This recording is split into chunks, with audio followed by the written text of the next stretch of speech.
Ladies and gentlemen, good morning. Happy Wednesday hump day to you. This is Rob the Mad Hatter sitting here having a conversation with the beautiful Charly Arnold today. What's going on, Charly? How you doing? I'm doing well today. Woke up to, like 6 inches of snow on the ground. Oh, I did not know that. We're still getting hit hard here in the Midwest, but it's okay. I don't really have too many things I'm obligated to do today that involve leaving the house. So guess what? I'm not going to. I understand that that's coming our way over the weekend, so I'm not looking forward to seeing that at all. Yeah. Dream, I got you on the line as well. What's going on, brother? What's going on, dude? It looks like the back and forth has already started with the Patriots and the Denver Broncos as Antonio Smith says Tom Brady cries too much to the refs. We also have some rhetoric about Rob Gronkowski is saying that Chris Harris says the way to take him down is to take him out at the knees. Yes, I'm looking at that right now. I was actually reading about that going back and forth, and when you go on Rob Gronkowski's timeline, well, first of all, Chris Harris said that you got to hit him low. You got to hit him at the knees. Best chance you got of hitting him, which I don't think is really a bad thing to say. But, Gronk gets a little upset. Well, he's got the knee injuries. Yeah, he's got all the knee injuries and stuff like that. So Gronk responded by saying he heard the whole team is good at giving low blows. Oh. Well, wow. of course he would be a little bit testy after those comments because his 2 knee injuries were the result of now Broncos players. One guy, he formerly played for the Browns when he hurt his knee back in 2013. He now plays for the Broncos.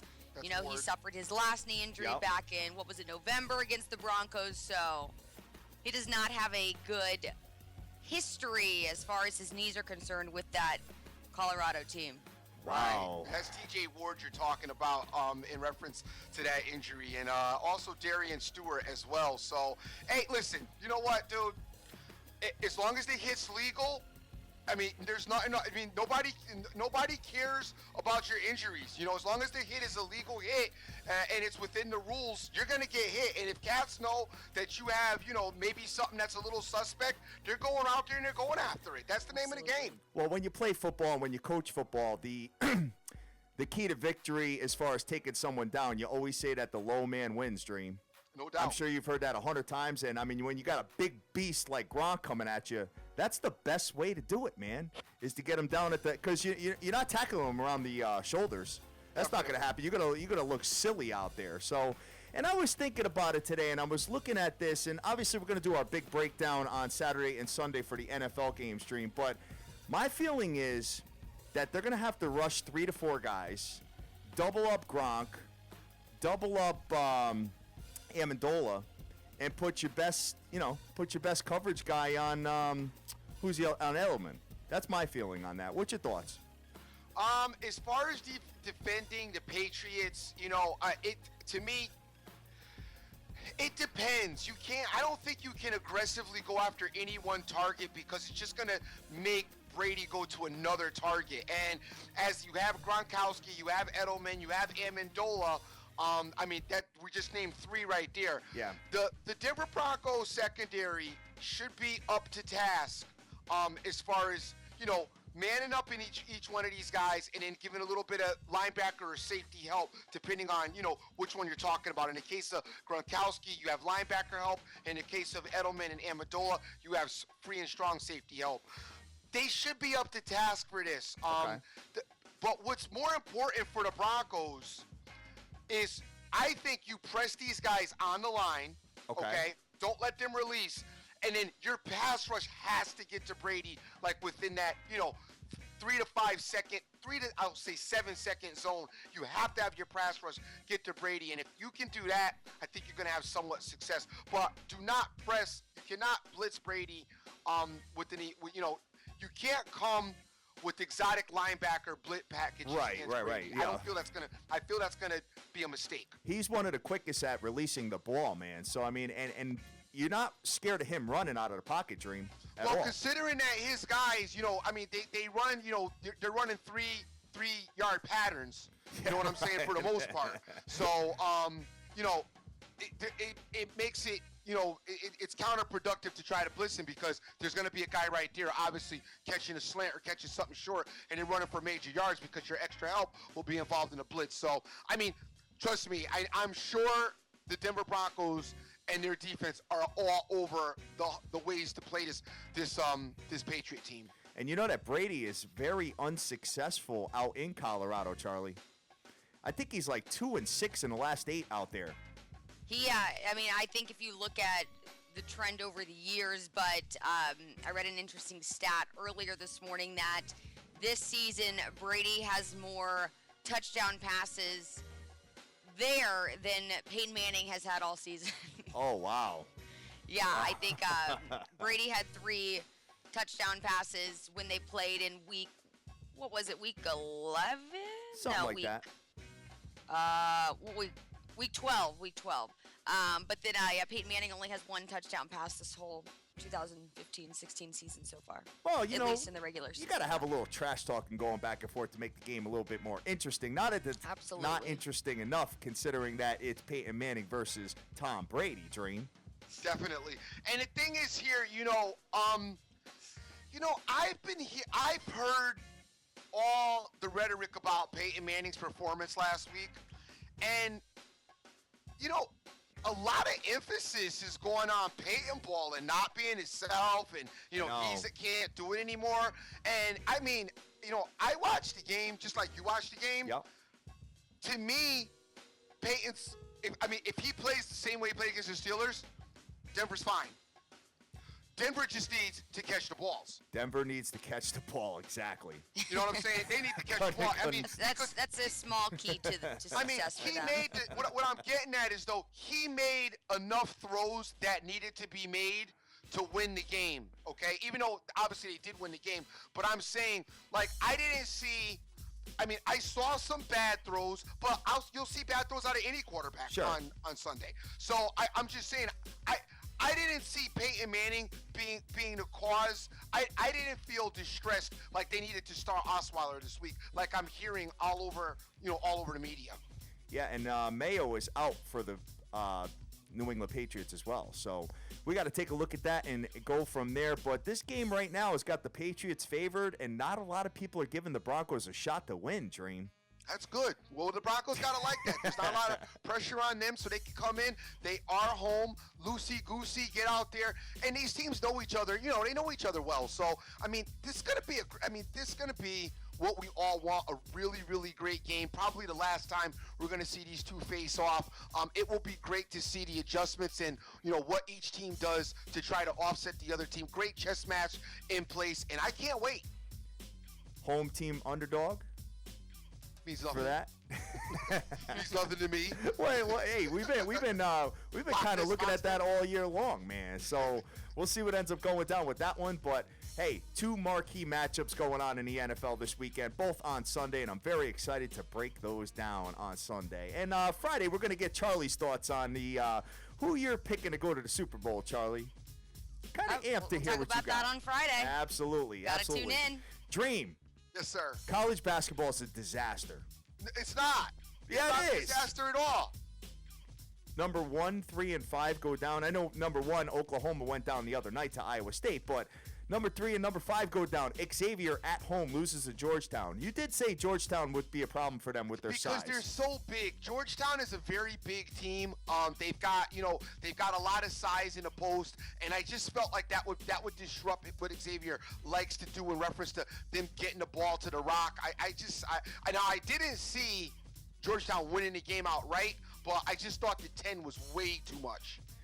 Charlie, what's your thoughts on these students and playing on the road and stuff like that? Is there I know that you obviously have to have a pretty good grade point average, obviously, and you probably got a lot of pressure traveling and stuff like that, but we're just seeing that all these college basketball teams just keep losing on the road. They just can't get it done. Like Kansas yesterday got pounded by Oklahoma State. Yeah, I think a lot of it just has to do, though, with, having that mental toughness. Okay. I think these guys have a lot going on in their lives. Not only are they playing a sport, they're, like you said, trying to keep up their grades. They have these social lives.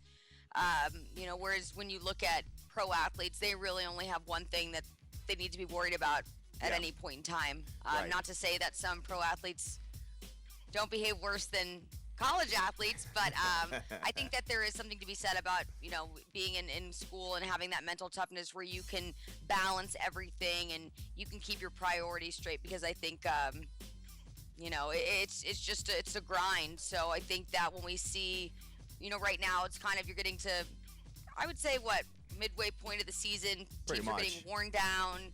We're seeing some teams not playing games that are very characteristic of them, but I think that once the season then starts kind of winding down a little bit and teams really are able to have a clearer picture of where they need to be, and tournament time's approaching, I think that always invigorates teams and allows them to play more so to the level of performance that they're used to. Dream.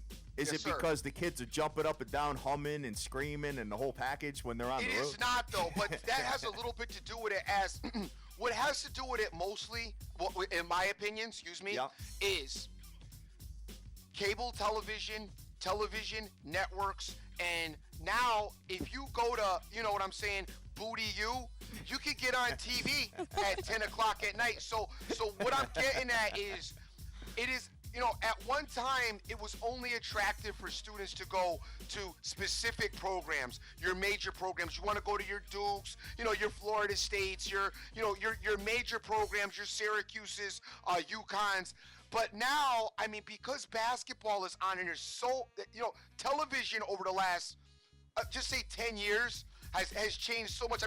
Just look at us. We're on YouTube right now, doing what we couldn't be able to do 15 years ago. Right. So now kids no longer, why am I going to go sit the bench in Kentucky, all right, and not get seen when I could go play for Toledo and be seen on ESPN3, which that game was on yesterday, playing basketball. So I think what you're getting is, you're getting a lot of talent that's getting spread around the whole NCAA, okay? You're getting teams that are home. You got teams coming in, and the teams that are home understand the situations. The coaches are appropriately preparing them for the team that's coming in, and they're not having you come on the court and wipe them away. And now, with the benches not being as deep as they once were, if the star two players that your starters are having a bad day or a bad game, you no longer can go and get that other guy that's the star off the bench and throw him in, because he now plays for the opposite team because he doesn't want to sit the bench on your team. Good point. You know Very what I'm good saying? point. Yeah, I get it. And that makes that's what kind of what you got going on. Calipari's able to get away with that a little bit because his recruiting style is a little bit different than the other college coaches, which is why I think you've seen, Kentucky over the last few years be as dominant as they are. But this year, brother, it's wide open. It is, and there's a lot of parity as far as college sports. And I think, I like that in this particular venue, okay? Parity in college sports, I think, is great, especially college basketball. Awesome, makes the tournament great. I don't necessarily like parity, though, on the pro level. Okay. All right. Well, you know what? You got salary caps and you got all this other, rules in place that make parity go down, man. And you know what? You don't always want to see. Do you really want to see the Patriots win the Super Bowl this year, Dream? No. Okay. So, you know what? Hey, it'd be nice to see another team like the Carolina Panthers win it this year, man. Just to kind of change it up a little bit. I want the Broncos to win this year. You want the Broncos to win? Yeah, so my boy could ride out, ride out in the sunset. That would be just such a great, that would be such a great story. It's all building up to one of the greatest story ever. Bench during the season, thinking it was over, comes back in the playoffs, brings his team to a win against the Steelers, now goes and beats his arch nemesis Tom Brady, and then on to win the Super Bowl. Dude, you couldn't ask for a better ending. You think he'll play if he does win? You think he'll play next year? No. I hope not. You guys both don't think No, so, I huh? think he's been talking about being done for a couple years now, and I think that, let's see, last season remember there was the talk about him retiring possibly, but it just wasn't a great season. Yeah. So I think he wanted to give himself another shot, like Dream saying, to ride off into the sunset on his horse. And this year the talks was that he was coming back, and maybe not even if it wasn't with Denver, that he wanted to come back. I mean, we heard that surface, around the middle of the season this year. I mean, I don't know if that came out of his mouth, but that story did surface around the middle of the season, which everybody was kind of scratching their heads. Well, I think though that was also when he was benched. Okay. There was a talk of him coming back when he wasn't playing because, like we're discussing right now, no one wants to go out on a low note. Everyone wants to go out having had a great season or, having something special to share about that final season. I think at that point he wasn't even playing, so of course he was going to want to come back. But right now, the way he's bounced back and, like you said, who knows? They could be in the Super Bowl. And I think that's definitely a season to go out on. And I think that his perspective will totally change if he is considering staying, if that is the case. Very good point. Yeah, and the story broke, that's this story that I'm talking about, it broke in November about him. And it's saying that, he doesn't want to retire after the 2015 season. Sports Illustrated actually, broke that story. So, hey, I don't know. I think it's crazy. I don't really know how much he has left in him, to be honest. But yeah.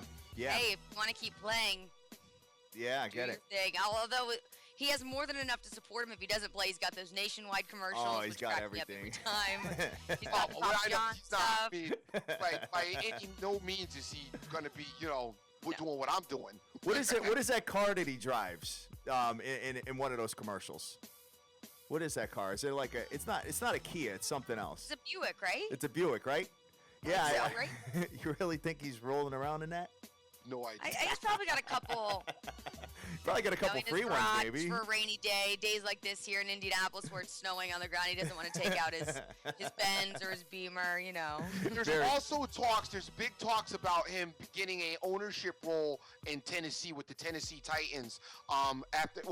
If he does retire, there are some talks about him being an owner for the Tennessee Titans as far as his future is concerned as well. So we'll have to keep an eye on all those stories. Well, he's definitely a future Hall of Famer, that's for sure. Oh, for sure. So he's got that going. He's got the commercials going, all the endorsements, and definitely a good role model for all the youth out there, Dream.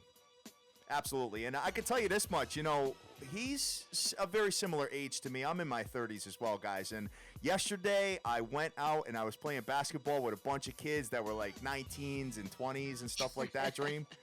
And you know what? I felt it, man. I felt it right away, and I did get crossed over once. I am not ashamed to admit it. I did get my ankles broken for a minute. But I think the kid had a shot clock violation because I was playing D for like 45 seconds on it before it happened, brother. So, hey, you know what? Sometimes you got to know when to say when, man. But I'm going to get myself in shape and be rocking and rolling with these kids in the gym. Yeah, I have a feeling your training regimen is not quite the same as his. Yeah. I mean, they're sitting there, they'll go play for an hour, then they'll go swing the ropes and then come back and play again. I'm like, damn.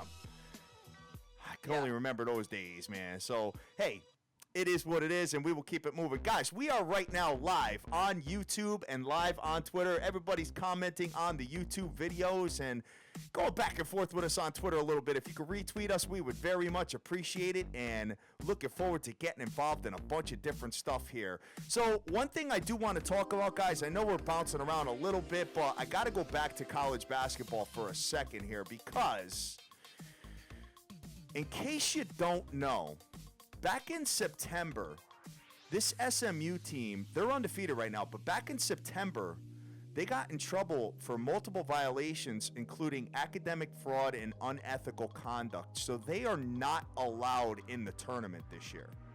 Did you know that, Dream? I didn't. Yeah, so they are not allowed. So this undefeated season that they got going on, anybody that's plugging in futures, call wherever you got it right now and tell them that you want your money back because they're not allowed to compete. And it's just, I believe it was just because of one guy kind of helping out an athlete. So that's a first shame. First of all, nobody other than you were looking for that future hat. Did you see that? Has it been available? Did you see if it was even available? It was available in certain areas, yes. It was, okay. Yeah. Certain areas had it off the board. So, hey, you should get on the phone and call today and ask me. We'll give them a call. Get my money back. Over, call them up, brother. 100-to-1 odds they were posting yesterday, man. I was looking at it. I'm like, and then a couple of other books had it off, and I'm like, why is it off the board? So then I started doing some digging around, and I watched the game last night, and they were saying it on the TV as well. So that's a shame, man, because they're having a really good year, and I think this kid Nick Moore is a special talent out there. So we'll see what goes on with that. They're trying to kind of ride off in the sunset dream as an undefeated team, but they can't compete, which is awful. Awful. So a couple of other things here, man. We want to go into the NBA last night. The Indiana Pacers, Charlie, get the job done, and they only won by 3 points. But they were up big double digits like this entire game. I think they just kind of let the foot off the gas at the end. Well, we've seen this happen with so many different teams. You just let these other teams hang around when meanwhile you could just be, bridging that gap even more. And it's something that the Pacers have done, I think, pretty consistently this season, and they're still looking to change those ways and, play every minute of the game. And but hey, a win's a win. So a win is a win. Exactly. and on the road, it means a lot for the Pacers because they've been struggling on the road this season. Big time. And we discussed that yesterday, and I talked about, you coming on today, and I was talking about that a little bit. They didn't really put forth the performance that I quite expected out of them. I expected them to win somewhat impressively because the Suns stink. I mean, they're just a bad team. And, real bad. I expected Indianapolis to go in there and really handle their business, but they didn't, which... I mean, like you said, they got the win, and I'm sure they're happy about that. But, the fact that they were up big and then didn't maintain it, they gave up 33 points in the fourth quarter. I know. Come on. That's called, stomach just taking off the fourth quarter. You know what I mean? That's called a stomach ache at the end. And especially for all you gamblers out there that were laying the points, you must be sick to your stomach right now, man, because it was in the third quarter, Dream. They were up 20. Yeah. 20 points in the third quarter. Thinking that you're all set, man. So wake up this morning going your account and you're Lewis in there. You're like, what's going on? What happened? What's wrong? What do you mean I lost? Website. What's wrong with these people? Oh, I know. So you know how many times I done something like that? Thought that the website played me. I call because as soon me, I'm calling immediately. I get up on the phone. Hey, listen, what's going on with my number? They're like, sir, hold on, let us check. And they're going, sir, well, you lost. Yeah, right. Like, what? I remember you hitting me up like that, man, saying, hey, what the hell's going on? Blah, blah, blah, blah, blah. They're playing me. And I'm like, dude, that game, they came back, bro. I don't know what you're talking about. You lost, sucker. I've had that happen a few times.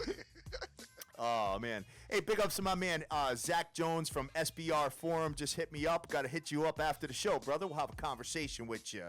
And, they win by 3 points. So, obviously, they didn't cover. And another team that didn't cover the spread but won the game in it's become a pretty hostile environment in Denver.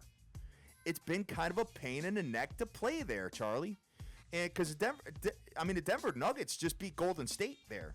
And OKC, it was neck and neck the entire game, with the exception of the fourth quarter. OKC kind of pulled through, but they got the job done over there. I think teams need to be aware, and gamblers need to be aware of the Denver Nuggets at home. Well, I think sometimes teams just get hot too. They go on these streaks where they're just playing really well at certain points of the season.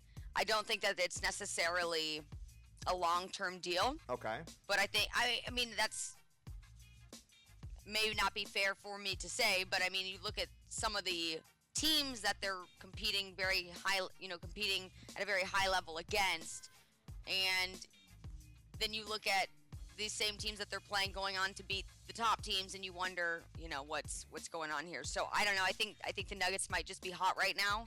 I don't know if they're necessarily a threat down the stretch. But they're definitely playing good ball right now, and very well-rounded ball. So I wouldn't put anything past them at this point in time. Yeah, they did beat Charlotte. They beat Golden State, and they should have beat the Miami Heat. Miami Heat were getting pounded the entire game and came back and actually snuck them at the end and won the game. But and they played the Pacers tough, and they actually beat the Pacers as well. Wow. Right. Speaking of the Miami Heat, Dream. Yes. What's going on with your team? And they fell off last night. We said that this was going to happen over the landscape of the season. I didn't expect it to go down last night quite like this, though. They're gonna lose some games. It's a bad loss right here for them. They shouldn't have lost that game, especially to a bad Milwaukee Buck team. I'm really surprised in how they played. Only thing is you got limited minutes out of Dwayne. Dwayne Wade only played 21 minutes. Okay. Which I know is still a lot of minutes, but generally he's averaging about 15 minutes more than that. He's more around the 34 mark, 35 mark. So they did try to do some limiting minutes as far as he was concerned. That's still not really much of an excuse considering it was Milwaukee. But these games happen over the course of the NBA season. And they were getting pounded in that game too, man, for a little while. I mean, they ended up losing by 12 points, but I'm still kind of on the fence with any team whatsoever that could even compete with Cleveland. I mean, with the exception of the Chicago Bulls and Toronto, I mean, we say this like every day. I don't see anybody else. And Charlie, I don't know if you do either. I'm sorry, I kind of lost. Oh, no problem, no problem. We were talking about the Cleveland Cavaliers trying to have any kind of resistance move into the finals this year in the East. Oh, yeah. I mean, I don't think there's much resistance in the East. I think, though, I watched that game on, what was it, Monday night? Yeah. Against the Warriors, and I was just, it was shocking to me how pitiful of a game the Cavs played against Golden State. But, yeah, I think their road to the finals as far as in the East isn't too tough, but I think that they have more than their work cut out for them once they face those teams in the West. Yeah, I don't know. But you know what? The East always seems to be a little more surprising later on in the season. You know what I mean? I think you always see them pulling stuff out of their hats that they weren't showing you earlier in the season, and then finally, finding their chemistry later on. I think that's kind of been a traditional trait of the East, whereas the West teams seem to come out strong from the get-go. I think the East sometimes take a little longer to start gelling and finding their groove, but yeah, I think as of right now what you're saying is correct. Absolutely. And Dream, we're about a month away from the NBA trade deadline. I think OKC management needs to go out and get one more piece. I don't know what it is though. I mean, you got the center, you got the power forward, you got the small forwards. You got obviously the guard play with your boy there, the loose cannon, but I'm trying to think of what else they can. That would be Russell Westbrook. The loose cannon. You love calling him the loose cannon, man. Yeah, he actually got thrown out of the game the other night, but I don't know, man. Maybe just that sixth man off the bench. Be so dope. He screwed it all up, obviously, because he wants to stay where he's at and do his thing. But you know what? But you know who they could use? Who's that? Kobe. No. The Black Mamba would be in awesome in OKC. Wow. Okay, first of all, there's no way Kobe's going. No, I know. No. I said he wants to do his own thing and go out the way. But I'm just saying, Kobe, really, they should have traded Kobe. OKC would have been a great spot for him. He would have been in a position to maybe get, one more championship. And Kobe, if he accepted the role there, that would be an incredible fit. I couldn't agree more. Incredible fit. Wow. I didn't even I'm sitting there just kind of racking my brain on, the right piece for the puzzle there. That would have been an incredible fit for them. I mean, that experience, being able to run the floor, the leadership, floor leadership, but Kobe though has to accept his role though there, and he's like third option, even maybe six coming off the bench, very limited role, but he would be that is like the shot in the arm they need, and they would be prepared to do battle with everybody else in the West, in my opinion. Got it. Yeah, because with the likes of the Spurs and the Golden State Warriors, dude, I just don't see it yet. No. I don't see it. They are winning a lot of games, and they probably I think Russell Westbrook, he is that catalyst for the team. Once he starts getting hot, he propels the rest of the team to do the same. But I know we've talked about this time and time again. It only takes one night where he's off, and then things start falling apart. But, we saw last night, he was that. He was the catalyst for that team, and he was just going off. And I think that he really just pushes his teammates to take it to the next level as well. Got it. So guys, I walk into the house last night, and First of all, I got to say, some of the stuff that people do to get on TV just makes you scratch your head. And I'm sure that you guys got all these shows like in your brain that are already coming to mind, between you guys and the nation. So I'm looking at this show. It's called Married at First Sight. Dream, are you familiar with this? I slightly. Slightly. Okay, so you've heard of it and you know the premise of the show. Basically what this is, guys, is that they take two complete strangers and two complete strangers agree to get married. Now, I don't know if this is set up. I don't know if this is staged. I tend to wonder on some of these shows, if they're staged or not, because I mean, when you look at some stuff like I don't even know where to begin with something like this. A lot of these things appear to be staged, like South Beach Toe and stuff like that, where there's all these whacked stuff that goes on. But this particular show, two complete strangers agree to get married and live together and do the whole package. I don't know if you could pay me enough money to do that, Charlie. I mean, you could pay me enough money, but it would be a lot. Yeah, I don't think that that's something I would personally want to get myself into. I mean, you look at these shows like The Bachelor, for example. Okay. Which we are obviously all very fond of. Yes. And they're, meeting these people for, they're in this process for a matter of, I don't know if it's weeks or a couple months, and then they end up getting engaged at the end.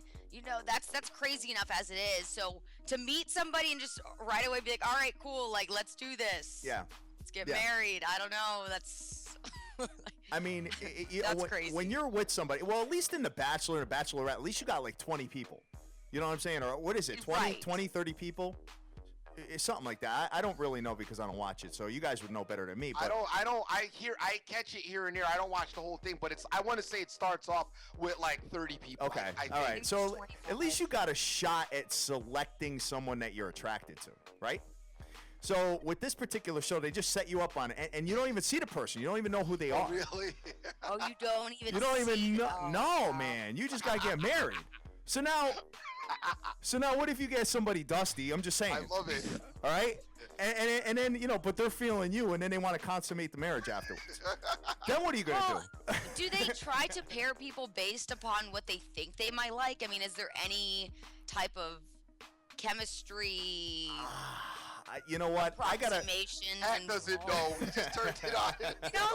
It's like, for example, like, do they take a survey and say, like, okay, she likes dark-haired men, tall guys, and then they give me that instead of giving me like a short blonde. Do you know what I mean? Like, Yeah, I don't know, man. You know what? I gotta look further into it. I mean, it's completely mindless TV. It totally is, which most TV is these days, but. I just couldn't imagine just be sitting there and just not be feeling the person and having to take the knee and get married and do the whole package. And then at the end of the day, after the wedding, having to go and do the honeymoon and that. I just think you need an open bar at the wedding for sure. You know what, Charlie? That's a very good point. Yeah. Maybe you need a whole bottle of Jack down your throat to get it going. So, hey, I don't know, where that ends up going, but it's kind of crazy. And some of the mindless TV out there has kind of got me scratching my head a little bit, Dream. To be honest with you. So I don't do, me, I don't do a lot of television, man. I don't. I got a couple of, tight shows that I watch, and that's it. And what's funny is I probably miss out on some other stuff that I would like because I don't really entertain it unless, I see like, so I gotta admit they have done a lot with the advertising and the promoting of shows. They have done a lot better with that as far as, while you're watching one program, they'll inundate you with stuff that's coming up, sure. which is a big plus for them as far as getting me to watch some other stuff. But for the most part, I just don't do TV. I know what you're doing. You're probably sitting there kind of putting your capes, your superhero capes on the bed, trying to pick out which one you're going to wear for Superman versus Batman. I know that's what you're doing over there, man.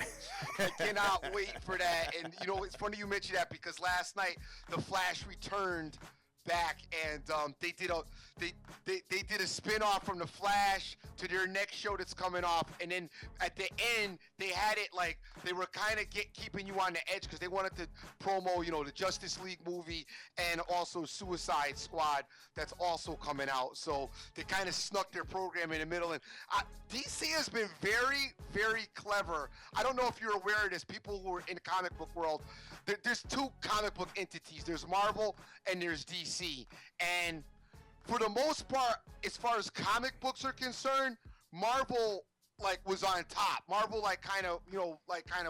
was running with it.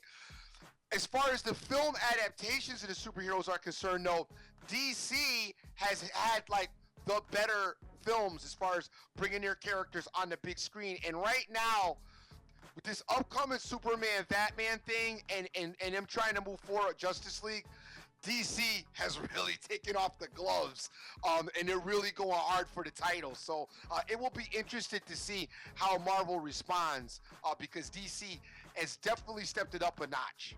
Gotcha. I have a question. Why are Superman and Batman facing off?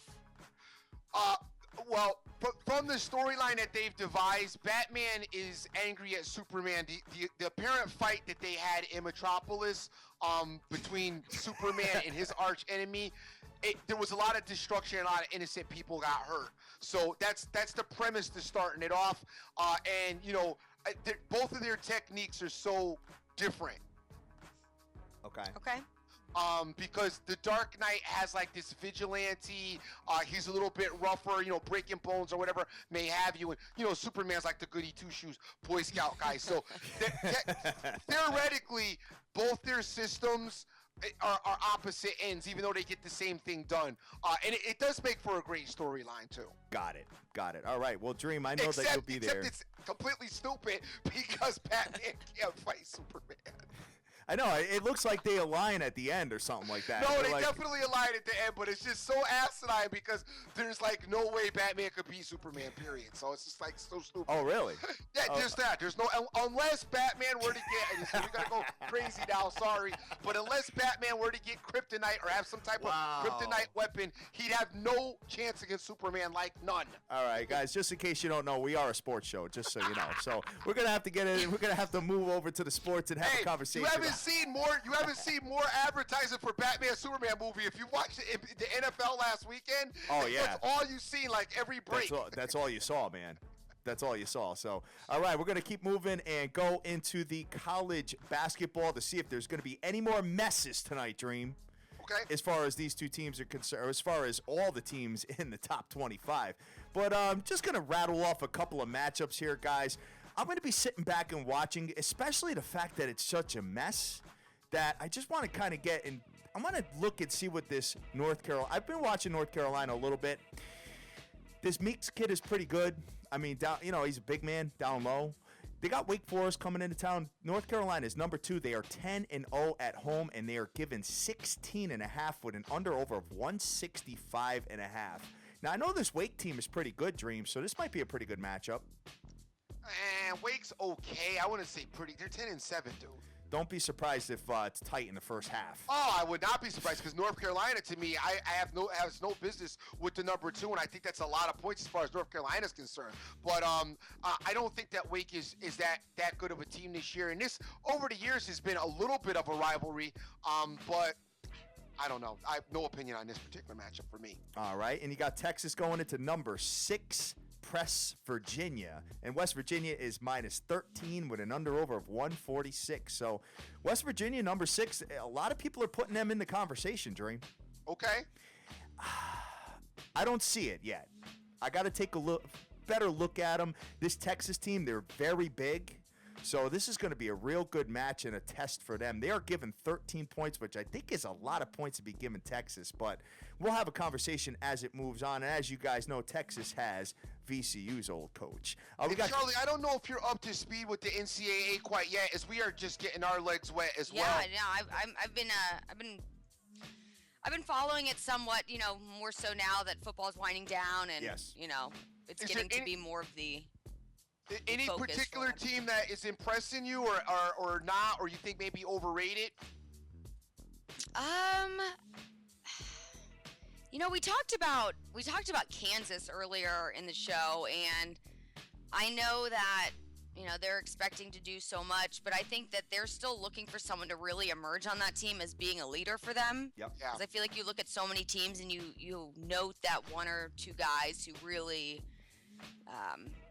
lead the way for their respective squads, and I think that Kansas is still looking for that guy. Yeah. And I think that's one of the reasons that they're not doing so hot right now. Perry Ellis. Got Perry Ellis over there trying to. They have trying to Perry emerge. Ellis, but he's not. I mean, he's not super consistent. He's No. For being he's a senior now. For being a senior, he's he's been playing there forever. He's been playing under the system forever, and he's still just not showing, I think, those traits that we're seeing from some of the other leaders on other teams that are in the conversation to go pretty far in the tournament. So right. I think that's something to be a little bit wary of as far as Kansas goes. But I'm trying to think. I went to the Indiana game last night, guys. I watched them stomp Illinois. Wow. So yeah, that was a beatdown. that was my focus last night, and I was Oh, very did you? excited to Okay. see that. And Yogi Ferrell, their point guard, he passed Quinn Buckner on the all-time assist record for Indiana last night. So that was a cool moment. Cool. Good Yeah. deal. Looking at some other ones here, Dream. Florida State is going into number 17, Louisville. Louisville is 12-0 at home and quietly climbing the ladder a little bit here. Louisville's -10 with an under-over of 140. I would not be surprised to see Louisville advance pretty far in the tournament. You got one of the all-time greats in Patino. Sure. So we'll see what ends up going down with that. And number 4, Villanova is going into Seton Hall, and Nova is -7 with an under-over of 139.5. Dream, you love the Ville. I do love the Ville. This will be a great game. I would not flirt with the points. You guys know, I actually, if you don't really like it because it's a road game, maybe you stay away from it because, like I said, these teams right now can't be trusted on the road, and every team gets up for any team that comes into their house these days. However, I do slightly like the Villanova Wildcats to get it done in this particular matchup. I think they're better than Seton Hall in every dimension of the game. Guard play, post game, their bigs are good. They transition defense is great. They can move the ball up and down the floor. And they've got good shooting as well. So I think that Villanova should be able to go down there and get this win. But it will be a competitive game. Sure. And Villanova is one of the best teams on the road, man. 10-1 straight up in the last 11 on the road. I think it's because of their style of play and their coaching. I think that obviously when you look to the better teams, as far as a road record is concerned, you might point directly to the coach and Jay Wright gets his guys ready to come out and play. So, I do like Villanova in this spot tonight. Another game. Hey, your Sparty's playing tonight, player. Sparty is playing tonight. Yeah, they're giving a lot of points to Nebraska. Sparty's lost a couple of games now in a row, and I think that they will bounce back, but that is a heavy number, Dream. Okay. That's a very heavy number, so I just don't know if I would want to get involved in that number. I think it's more of kind of just a sitting back and watching maybe a first half play with Izzo's guys. Well, and or whatever. Nebraska just beat Iowa, too, and we've seen Iowa beat a couple top teams. Yeah, Iowa's recently, no joke. So that game's going to be interesting. Who knows what's going to happen. I didn't tonight. find Nebraska very athletic, I should say. I did watch a little bit of them in that particular matchup. They could shoot. Good shooting team. I didn't really like the way they worked the floor as far as transition's concerned.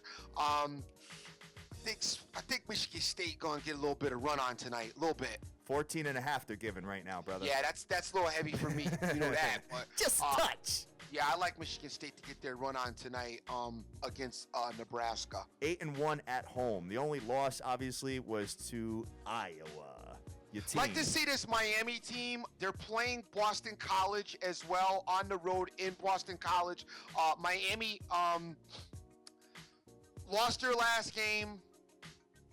I'm expecting him to come in and handle Boston College. I don't. Let's take a look what Vegas. What's Vegas got for a spread? 15.5. Yeah, brother. they got heavy spreads tonight. They're all thick. Yeah. They're all thick as hell, man. So the smallest line I got on the board right now is Nova -7.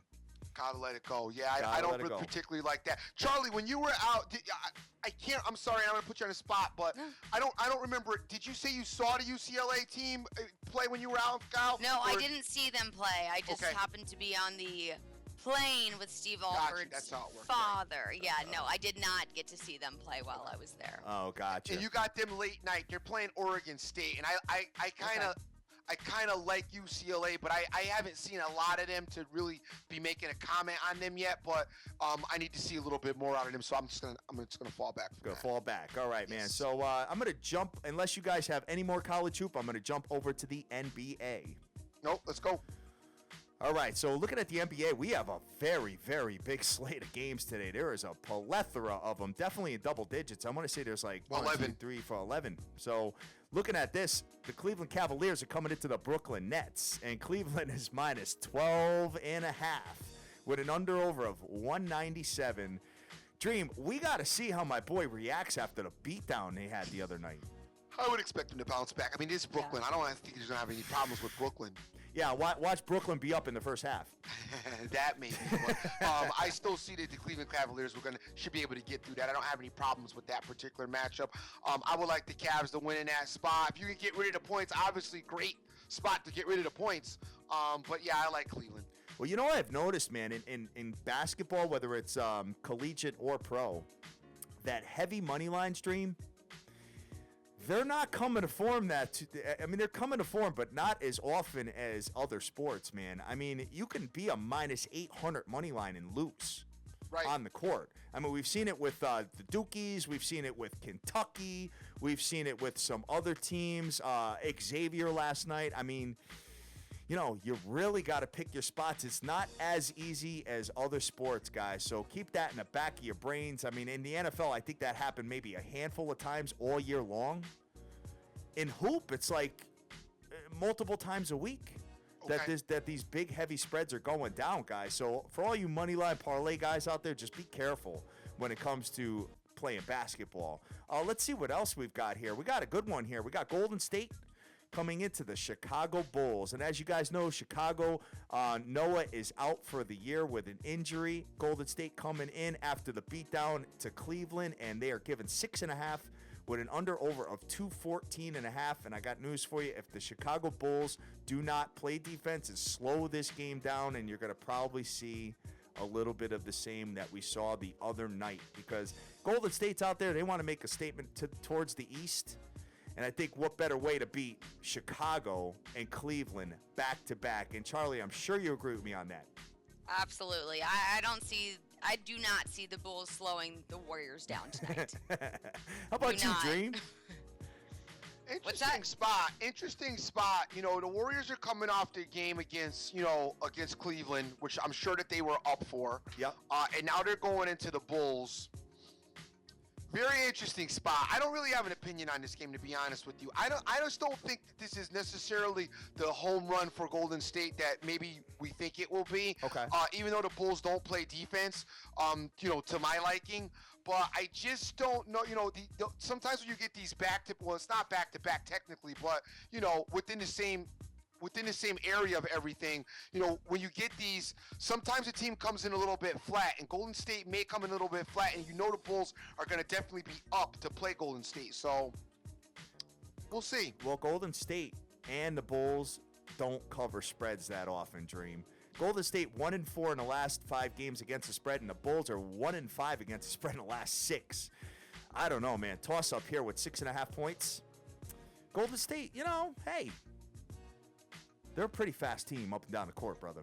I do agree with you on that, and I just don't know if the Bulls are going to be able to contain them. It's impossible to contain the Warriors when you have Steph Curry, 27 feet out. Oh, unbelievable, right? I mean, he's just throwing up shots from way behind the arc, and it's just all net. It's crazy to me. It's absolutely nuts. That's like a freak. And you can't even defend that. There's no way. That's the Curry goat out there. Exactly. Let's see what else we've got here. Pulling up the rest of the card, Dream. Think the Miami Heat can get the job done versus the Wizards? I don't know, man. The Heat, they're in a bad way right now, and this Wizards team, the Wizards are not a bad team. They definitely will be a formidable foe. Interesting game tonight. The Heat are gonna have to lace up their boots and go in there and get it done tonight. Not a good spot for a wager. I think if you look at these teams as far as a power ranking, I think they're like mirror images of each other. I was just gonna say that. I feel like they're on the exact same level. Totally on the exact same level. Miami's got a little bit of a better record, being 4 games above her. I think the Heat are a little bit better than the Wizards. You think so, huh? I do. The Wizards started off so bad, Dream, and they've definitely turned it on. I mean, they started out, I want to say it was 3-4. Then they won, 3 consecutive games. They did have a 4-game winning streak recently, so I don't know. I think I agree with you, Charlie. They're definitely right on the money with that. Yeah, and the Heat right now have only lost 1 of 5. I mean they've only won 1 of the past 5 games, so they're kind of in a slump right now. So yep. I guess it's also a matter, can they pull themselves out of that slump tonight? I don't know. I know. Dream, any other NBA before we move over to the NHL? There's nothing that's really sticking out that I really like tonight. The NBA is not attractive at all. Obviously you like the Magic to beat the Sixers, but I would imagine that the number is probably ridiculous. What do you have on that? Let's see. Who you got? The Magic versus the Sixers? Yeah. Don't be surprised about this Sixers team, man, playing hard, because they played hard versus the Knickerbockers the other night. Let's see. Orlando is -7 right now. That's what I'm looking at on my board. Yeah. Minus a touchdown. I wouldn't be surprised about the Sixers, but the thing you got to understand with the Magic is the Magic are a team that, when they get an opportunity like this with the Sixers coming in, they have to capitalize on it because, they're one of the bottom feeders as well in the East, looking up at a couple other teams. And to keep pace, this is a game that they can't take lightly. I think the Sixers sneak teams like, let's say, the Knicks, so to say, in that hard-fought game on Monday because, the Knicks are kind of maybe looking past them and, but I don't think that you get that situation with Orlando. I don't think Orlando looks past them. And you had a hard-fought game the Sixers put in against the Knicks and lost. And I would see the Magic having some success against Philadelphia. I don't love it, but I like the Magic in a spot. It's not something that I love. I mean, there's nothing on the board that I love here tonight. Man. No, it's definitely something to sit back and watch, guys. Because, hey, we do have a couple of big games coming up on Sunday to make some money on, Dream. Yes, we do. So, you know what? Like I said, there's 100,000 games going on, guys, and if you're not feeling something, you don't have to play it. Looking at the landscape of the NHL, unless, Charlie, you have any more NBAs? No, I think we got it covered. All right. And NHL's really light tonight. Only 3 games, Dream. I know. That's it. So, and I don't see anything I'm feeling over there at all. Me neither. Nothing at all, guys. So, hey, it is what it is. Sometimes we look Movie at the night. board. Movie night. Dream, go watch that show, Married at First Sight. I don't think so. Go take a look at that one. I don't think so. Nah, go get your stuff ready for the Superman and Batman movie. All right, guys, that's gonna do it for us, man. We are out of here. Looking forward to just kind of sitting back and watching these games tonight and trying to figure out what's the next top 10 team that's gonna go down. Because you got a couple of them playing tonight, so we'll see what ends up going down with that. And Dre, by the way, Maryland just survived last night as well. Oh, yeah. Survived. Did they win the game? They won the game. They did, barely. Northwestern was all Charlie, up don't in. encourage that with the Bears. I heard you just try to sneak into barely. It is barely, man. You know who barely won the game? The Pacers. Yeah. Hey, I'm not defending the Pacers by any means. I don't think they're playing great right now. Very good point. Very good point. But, hey, we'll keep it moving, Dream. So, Charlie, what you got to do to close out of here? I think same thing I always say. I appreciate everybody out there. I love that you take your time out to spend it with us. Yes. In the mornings. That's very kind of you all, and I hope that we provide some insightful information for you. Any questions, comments, concerns, whatever it is, you just want to say hi, you can find me at Charly Arnold on Twitter. So I hope to hear from some of you later on today, so you can get us ready for that show that I'm going to be returning to on Friday. No doubt. Give Charly, hit her up. Let her know your thoughts. Let her know that the Indiana Pacers just barely won last night. And don't be trying to play your boy with Maryland. And get her thoughts on this weekend as we look to have a great weekend coming up. Want to thank Boski, KMVU, Direct Sports Solutions, The Pick, Jason Riley, Sin City Maverick, JDH24, Joseph Del Rosario, Holiday, BT, Frank Vinculato, Vegas Jack, Cash Action Bets, Spot Bet, Pete Perez, C. Rodriguez Jr., Nicholas J., Sir Mata, Snoopy Bets, Mario Martinez, MC Money, Christos, Jeff Ryan, Heavy 365, LA WizKid, Nick Arestis, OJFB, J Cash, JC Irvin, Tip Talker, Mind Funk, Vegas Girl, and Theory Brashard, just to name a few. Guys, thank you so much for tuning in to the madness, listening to us kick it. We will be back tomorrow without the lovely Charly Arnold, but she will be here with us on Friday.